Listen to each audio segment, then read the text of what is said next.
3 టీఎంసీల నీళ్లు బట్టి హిమాయత్ సాగర్లకు వాన నీళ్లు కూడా ఎక్కువచ్చే వరకల అవిని ఎట్ల బయటకు పంపాలని ఆలోచన చేసిన నీళ్ల అధికారులు ఒకటి కాదు రెండు కాదు ఏకంగా 9 గేట్లు లావడితే సాక్షాత్తు శివుని నెత్తి మీదున్న గంగమ్మ తల్లి గంతులేసుకుంటా పరవలు దొక్కుకుంటా పారుకుంటా పాలనురుగోలే తెల్లగా బురుగులు కక్కుకుంటా పోతున్నట్టు లేదు.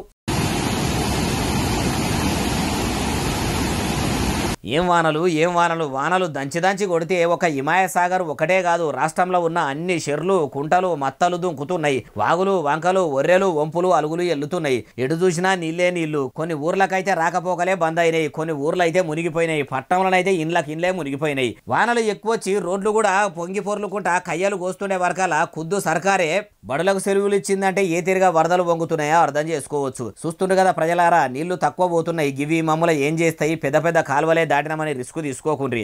ఎప్పుడు ఏ వరద ఎక్కువ అయ్యేది తెలియదు, తక్కువ అయ్యేది తెలియదు అంటుర్రు ఈ ముచ్చటిన్నోళ్ళు.